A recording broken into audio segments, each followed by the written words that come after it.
Hello, I'm here again. Inilabas ko na nga ang aking mga labahin kasi sa sobrang dami umaapaw na at nagsasalita na. Sabi niya, labahan mo na ako, Rowena. At ayun, pinaikot ko na pala tong damit ni Bibi at binalikan ko siya kasi bago natin lubos-lubusin ang ating paglalaba, patutulugin muna natin to. Dito ko muna nga siya nilagay sa kwarto ng ama ko kasi baka naman malaglag doon sa aming higaan.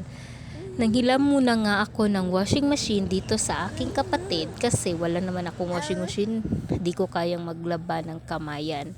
Kaya dito ako naglaba sa aking mga damit. Kaya kayo mga guys, yung mga dalaga dyan, huwag kayong magmadaling mag-aasawa. Mag-enjoy muna kayo.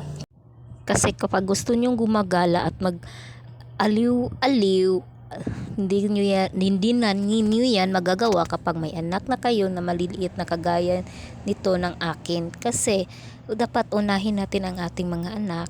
Pwera na lang kung may mga katulong kayo na magbabantay sa inyong mga anak. Nasa kagalagitnaan nga ako sa aking paglalaba, nagising na to ang aking baby at binantayan ng kanyang kuya.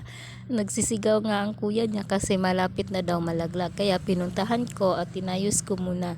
Sinabihan ko ang kanyang kuya na bantayan mo muna ang iyong kapatid. Kasi kakain muna ako kasi nagugutom na talaga ako. Kain tayo guys.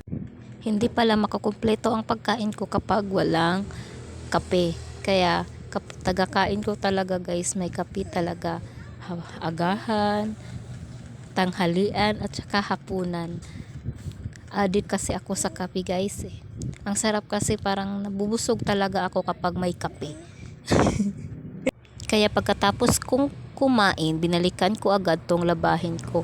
Binilisan ko na nga kasi parang nagugutom na naman ng aking baby at humihingi na yun ng didi. Habang hindi pa siya umiiyak, ayan, hinabwa, ano nga yung Tagalog sa hinabwa guys?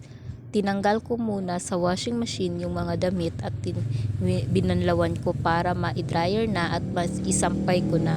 Binilisan ko na nga dyan guys kasi umiiyak na si Bibi at para mabalikan ko siya at mapatidi na naman uli.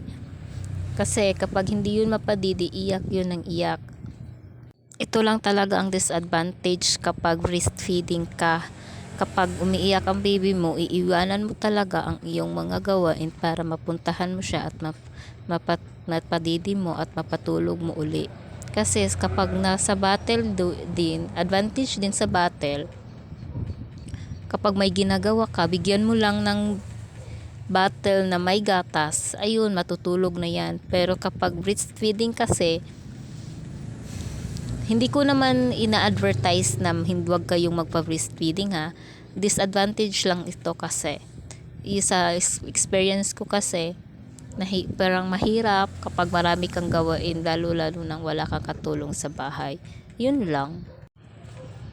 Pero mas okay ang breastfeeding ha kaysa sa battle, sa mga formula. Kasi maraming mga makukuhang benefits ang baby nyo kapag nakapag-breastfeeding at nakatitipid na din kayo. Nakakatulog na nga si baby at iwanan ko na.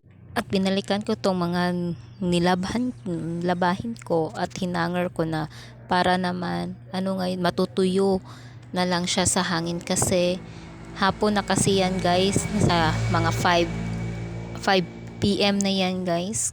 Binilisan ko na kasi baka magigising naman yun si Bibi.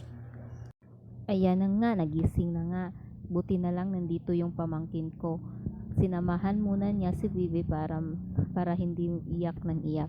Kasi ang saya-saya niya saya ni Bibi nang nakita niya ako. Ayan. Pagkatapos ko, kinarga ko na talaga siya kasi nakakaawa. Sobrang iyak-iyak niya talaga. Hanggang dito na lang po guys. Thank you for watching. Don't forget to like, share, follow, and subscribe. I'm so stressed. Thank you for watching.